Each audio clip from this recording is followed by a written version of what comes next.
Akkor bemutatom nektek Fejes Anikót, ő egyébként a budapesti Frontend meetupot szervezi, ő terület főszervezője. És egyébként majd magát bemutatja.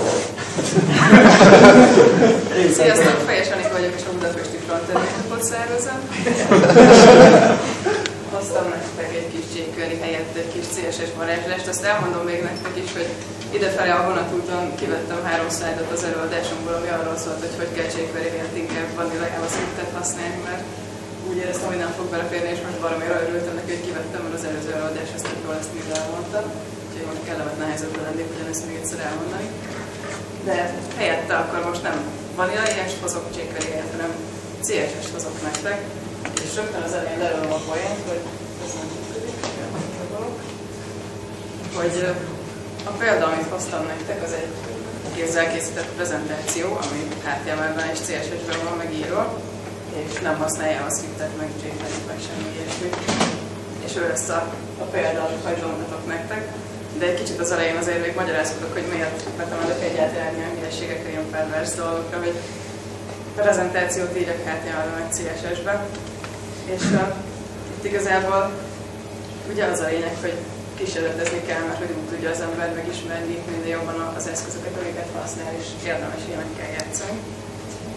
Bocsánat, most ez egy szórakozó, hogy működjön.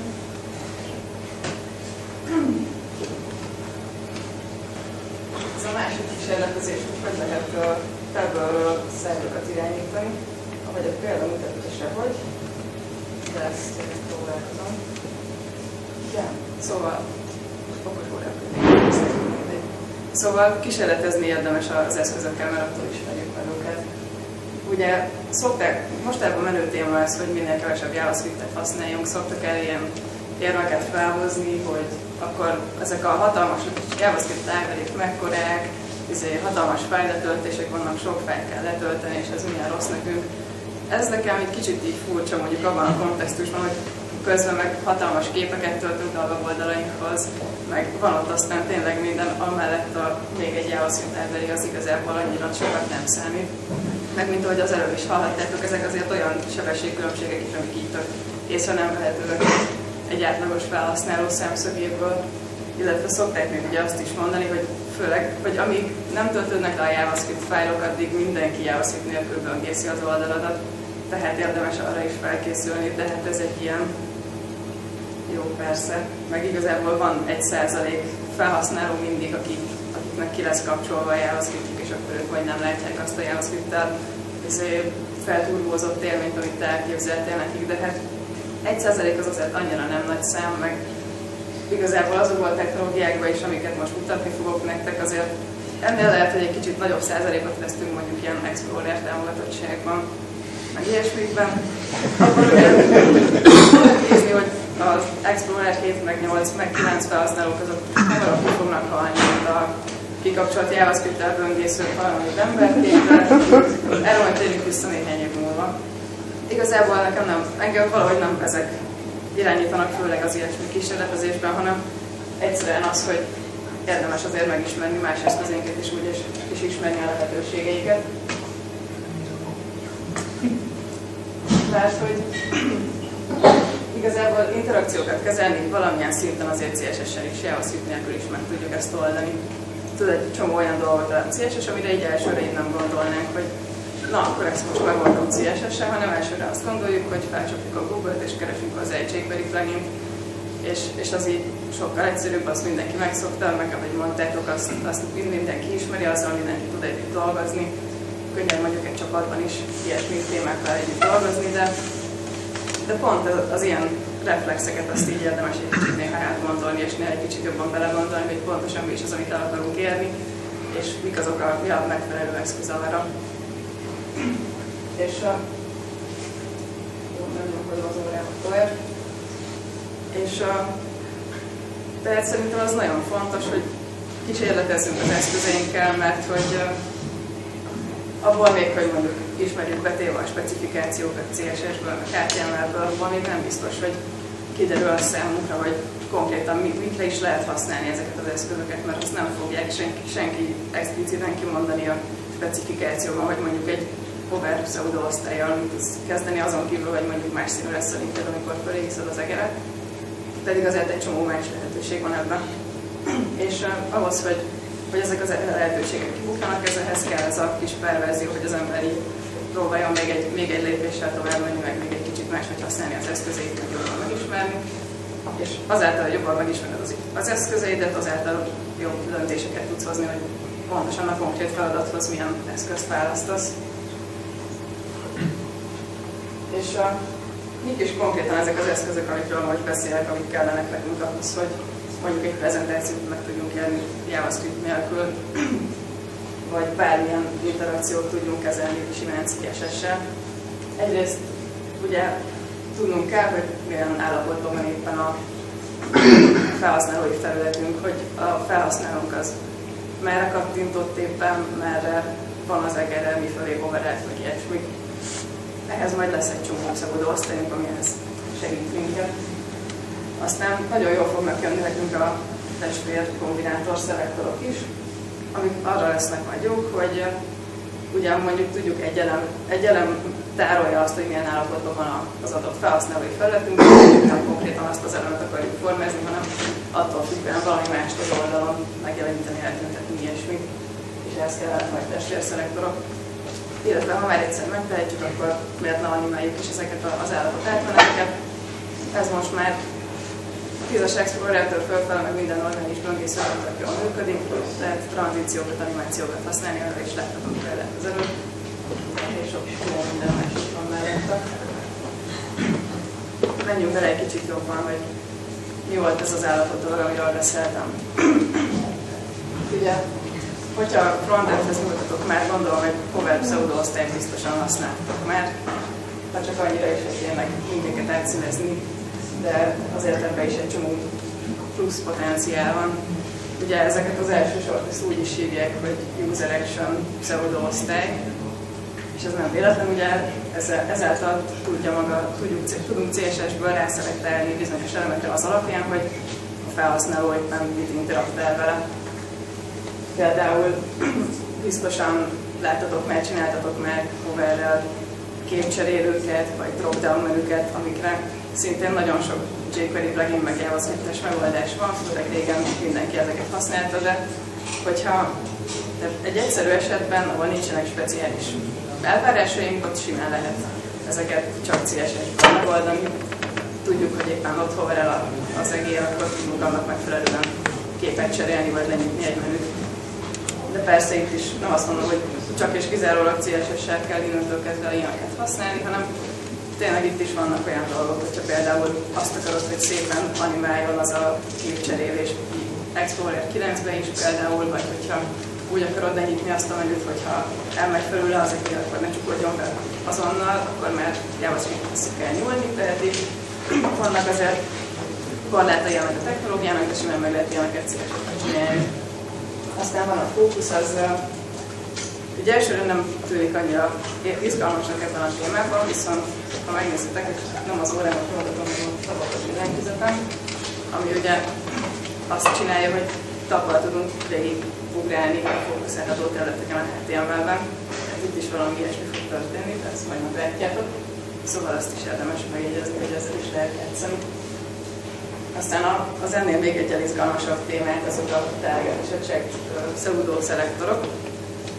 Ők a target az, gondolom láttatok már, oldalon belüli linkek, annyit csinál, hogy van egy hashmarkos link, ha rákattintasz, akkor az URL-ben átírja a végét hashmarkos részt, illetve az adott oldalon a megfelelő helyre ugrik. De az nekem így viszonylag újdonság volt, vagy így később jöttem rá, hogy erre így van CSS-e és egy rásegítés, tehát meg tudod formázni külön azt az elemet, amire így rátargetáltál ezzel a target pseudo szelektorral, és ebben is van egy csomó más plusz lehetőség. Tehát például, hogyha az az alap, hogy mondjuk egy listában ugrálsz ilyen oldalon belüli linkekkel, és akkor piros lesz a körvonalat például, hogyha éppen arra targetáltál. De ugye lehet itt azért más is csinálni, lehet például eltüntetni az összes elemet, és csak azt az egyet megjeleníteni, amire éppen targetálva vagy, és akkor az rögtön egy ilyen sokkal izgalmasabb interakciót lehet már magában. Aztán van a checked attribútum, ez ugye input elemekre vonatkozik. Checkboxokat, rádió gombokat tudunk vizsgálni az alapján, hogy vannak pipálva, vagy nincsenek kipipálva. És ez meg még több lehetőséget rejt, hogyha mondjuk elrejtünk az oldalunkon valahol egy adag checkboxot, lébelekkel kattingatjuk őket, hogy melyik legyen éppen bepipálva, vagy nem bepipálva, és annak attól függően formázzuk az oldalnak más részeit. Mondjuk megjelenítjük, vagy eltüntetjük a releváns tartalmakat egy sima leíró menüben, egy akkordionban, vagy egy tagos szerkezetben, vagy ilyesmiben. Ezekkel ilyeneket is tudunk csinálni. Illetve itt jönnek ugye a testvérszerektorok, mert az oké, hogy egy checkboxról tudjuk, hogy ő most akkor ki van pipálva, vagy nincs kipipálva, de valószínűleg nem csak azt az egy checkboxot akarjuk majd formázni, hanem valahol máshol az oldalon egy másik elemet, az ő állapotától függően. És erre jó, erre kétféle megoldás van. Tökön nem látszik a háttér, pluszjelek és hullámjelek vannak. A pluszjel az a közvetlen testvérszerektor. Hogyha mondjuk visszatérünk erre a checkboxos példára, akkor hogyha van egy kiválasztott checkboxunk, akkor ezzel a pluszos testvérszerektorral a közvetlen utána lévő elemet tudjuk formázni. Tehát például, hogyha a checkbox ki van pipálva, akkor megjelenítjük, vagy lenyitjuk, hogyha meg nincs kipipálva, akkor eltüntetjük, vagy becsukjuk az adott elemet. Az általános testvérszerektor pedig egyel tovább megy, ott nem csak a közvetlen utána lévő elemet tudjuk megformázni, hanem pár még utána a következő elemet tudjuk. Tehát itt már kb. Végtelenek a lehetőségeink, fogunk egy lakás checkboxot, kirakjuk valahova a domunknak az elejére, és utána az oldalon belül bármit utána azoknak az állapotaitól függően tudunk majd formázni. De ez így, hogy nem láttuk semmit, csak itt mesélek, ez így annyira nem izgalmas, meg ebben nem is fogunk ilyeneket használni. Úgyhogy menjünk tovább. Ugye arról volt szó, hogy lehet azért már CSS-ben animálni, ezt mondtam is, ilyet 10-től felfelé, mert tudunk animációkat, meg transitioneket használni. És az előbb csak keyframe animációra volt példa, de a transitionok azok még egyel hasznosabbak nekünk most ebben a pillanatban, mert hogy itt ugye mondjuk arról van szó, hogy van egy elemnek egy alapállapota, hogy nullára össze van csukva a magassága, vagy ki van pozícionálva az oldalból, vagy nullára le van véve az opacity-je. Van egy másik állapota, amit pedig akkor ér el, hogyha mondjuk az adott hozzátartozó checkbox az ki van pipálva, vagy ő van targetálva az URL végén, ami meg az, hogy látszik, egy az opacity-je, vagy be van pozícionálva a rendes helyre, vagy le van nyitva, és a kettő közötti állapottal nekünk nem kell foglalkozni, mert a böngésző azt már együttézi, hogy az szépen animálva menjen át az egyikből a másikba. És akkor sokkal szép lesz minden.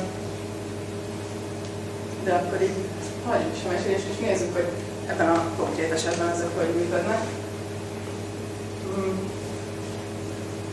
Azt már gondoltuk, hogy ezeket a technológiákat fogjuk használni. Hogyha eltalálom, láthatjátok is, hogy itt van egy rakás checkboxunk belül, szépen eltüntetve. Az ő állapotait fogják nekünk meghatározni, hogy konkrétan melyik slide látszik éppen.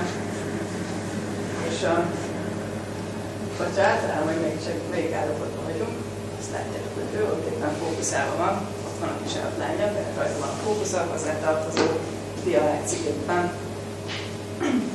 És amit mondtam, itt tagokkal megyek rajta végig, úgy mozog rajtuk a fókusz, tehát a fókusz pseudo-osztállyal rá tudok szelektálni, hogy én most azzal a checkbox-szal akarok foglalkozni. És jó, most sikerül.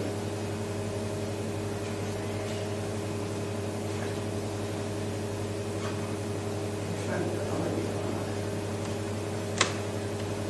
Ott van.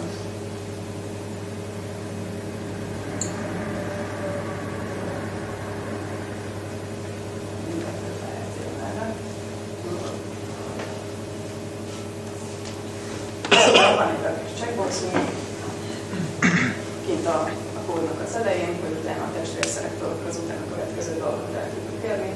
Aztán megvan a rakás divünk, amikor a diák lesznek, kommenták rész. És ennyi gyakorlatilag az egész HTML kódunk divek meg checkboxok, amiket most érdekelnek. Itt még van egy-két érdekes attribútum.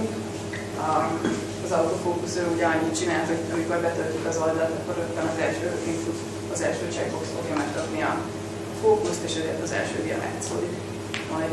És az access key, ez pedig egy accessibility feature, ugye eredetileg arra van, hogy billentyűzetről is el lehessen érni bizonyos elemeket, ami nekünk most arra jó, hogy azzal, hogy a megfelelő inputra megy a fókusz, mondjuk azzal, hogy megnyomva aztán command alatt egy-egy gombot, azzal a megfelelő slide-ra is fog majd ugrani a mutató. És akkor hogy is működik mindez? Célcsókat, mutatom, nincsen írva a címe.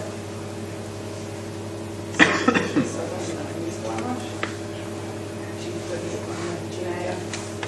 Szóval vannak az input elemeink, ugye az elején, ők el vannak tüntetve. Itt annyi volt a fontos, hogy úgy kell azért eltüntetni őket, hogy a fókuszt azért meg tudják kapni, tehát egy display-nál vagy egy visibility grid-en az nem volt elég nekünk, mert úgy nem tudunk rá fókuszálni. Úgyhogy az opacity-t vettem le nullára, ami pont jól jött, mert így szépen elő tudtak tűnni hoverre ők, és akkor láthatjátok, hogy tényleg ott vannak a checkboxok. De bennük körülbelül ennyi az izgalom. Utána jönnek a diáink, ezek pedig ugye egyrészt teljes képernyős diák alapul, mint egyik 100% széles, 100% magas, kitölti az egész helyet, de állapotban eltüntetjük őket. És én erre azt használtam, hogy 3D térben kiforgattam őket a nézetből. Erre CSS transformot használok, ez is CSS 3, annyira még nem támogatott, de most jó lesz. De itt ugye egy csomó más lehetőség is van, azt is csinálhatnánk, hogy simán csak a nem aktív diáknak levesszük nullára az opacity-ét, és akkor mindig csak az aktívat hozzuk előre, és akkor előfédelnek, vagy ki tudjuk őket simán a leftjükkel is pozícionálni, meg a rightjukkal, a képernyőkből, vagy akármi, és mit is lehetne velük csinálni. Én most ezt választottam, mert gondoltam, az szép, hogyha forog. Annyit csináltam, hogy a forgatásnak a középpontját, a tengelyét, azt kicsit hátratoltam a képernyő síkjától hátrébb, hogy így térbe tudjanak elforogni a diák. És azt ki kellett matekozni, hogy ahhoz, hogyha 800 pixellel hátrébb vannak a tengelyünk, és 1024 pixel széles a diánk, akkor azon 65 fokot, kb. 65 fokot kell forgatni ahhoz, hogy úgy tűnjön, hogy ott jön pont a következő. És így egyszerre forogjon a kettő, mert tudjon ki a háromszor. És azért a biztonság kedvéért az opacity-t is eltüntettem, meg ettől néz ki olyan jól, hogy elsötétedik a dia, amikor forog. És így jön a transition része a dolognak. Az pedig, ugye, amit mondtam, az annyit csinál csak, hogy a két állapot között, a kezdő állapot, amit itt láttuk, meg a kiválasztott állapot, amit meg később jön, azok között az átmenetet azt ott készül fogja nekünk számolni, és ezt nem kell mindenféle animation loopokat használnunk, meg backtrace animation frame-et, meg JPEG animációt, meg ilyesmiket, hanem ezt majd simán magától a böngészünk át fogja animálni az egyik állapotból a másikba. És akkor most jön az izgalmas része a dolognak, hogy mégis csak hogy kötjük össze azt, hogy melyik input mezőhöz melyik dia fog tartozni, melyik div. És ez egy kevésbé szép része a dolognak, mert én ezt úgy csináltam meg simán, hogy ha az első input mező van kiválasztva vagy kifókuszálva, akkor az első dia jelenik meg, hogyha a második van fókuszálva, akkor a második dia, és így tovább még a 10 diára. Ez ugye, hogyha ez tényleg CSS lenne, amit láttok, ez nagyon csúnya, ilyen 20 sornyi szelektor lenne itt körülbelül, 2x20 sornyi, de itt jönnek képbe a CSS processzorok, amik nagyon tudnak segíteni például ilyen dolgokban. Ez itt egy SCSS, amit most láttuk, egy sasos dolog, és abban van ilyen, hogy tudunk végig loopolni CSS tulajdonságokon, és így megcsinálja nekem ezzel a looppal, hogy 1-től 20-ig csinál 20 darab ilyen sort, és minden sorban csak az int helyettesíti be a megfelelő számra. És mit is csinál ez a hosszú és nagyon csúnya szelektor nekünk? Ezt ugye azt nézzük, hogy van egy inputunk, az ilyedik elem, és hogyha ő fókuszált, akkor az utána következő div, ami szintén az ilyedik, az kapja meg az alábbi tulajdonságokat. Ez ugye nekünk így balról jobbra olvasva érthető. A CSS feldolgozót meg egyébként jobbról balra értelmezi ezt az egészet, azért, hogyha mondjuk specifikációt akarnánk olvasni ezekről a testvérszerektorokról, vagy ilyenekről, az egy kicsit nekem legalábbis ilyen összezavarós tud lenni. Ezt igazából inkább úgy kéne felfogni, hogy hogyha van egy divünk, ami pont az ilyedik a saját fajtájából, és van előtte valahol a domban egy olyan input, ami pont az ilyedik és fókuszált állapotú, akkor arra szeretnénk ezeket a szabályokat alkalmazni. És mik ezek a szabályok? Ugye, jó, ezt most nem tudom még valaki, ezt volt, de ez különböző. Mindegy, itt a transform sor a lényeg, hogy itt annyit csinálunk csak, hogy a forgatását azt visszahozzuk nullára, tehát visszaforgatjuk gyakorlatilag az eredeti helyére, és akkor ő látszik. Meg az opacity-t is visszahozzuk egyre, tehát hogy itt befédel, miközben beforog. És van még hozzá egy kis plusz trükk, ahhoz, hogy ilyen folyamatos legyen a forgatás, ahhoz még ez nem volt elég, mert hogy ugye ez a transition, ez csak annyit csinál, hogy a végállapot meg a kezdőállapot között forgatja a dolgokat, tehát hogyha csak az első blokkot használnak, akkor az úgy néz neki, hogy minden dia jobbról jön be és jobbról is megy ki, tehát nem ilyen folyamatos forgás hangulata van a dolognak. És ehhez pedig az kellett, hogy az i-1 ügylet, itt azt még megmondjuk neki, hogy őt viszont a másik irányba forgassuk 65 fokkal, nem a mínusz irányba, hanem a plusz irányba, és ezzel úgy abban az irányba fog tud forogni. És itt gyakorlatilag ennyi az egész, tehát kellett hozzá két hosszú csúnya szelektor, meg egy hakás input mező, aminek egyéb értelme nincsen a domban, és lehet vele csinálni például egy prezentációs szoftvert, ha valakinek lenne egy ilyen igénye, de nem hiszem, hogy ez egy általános igény, de egy ilyenek lehet ezzel csinálni. És igazából ezt akartam nektek elmesélni, úgyhogy ha van kérdésetek, akkor kérdezzétek, illetve ha szeretnétek, még van egy csomó másik példám is, de azt már egy csomóan láthattátok, akik voltak webkonfon. Úgyhogy meg igazából jövő kifutatban az időmből, úgyhogy csak kérdezzétek. Beszéljen szóval.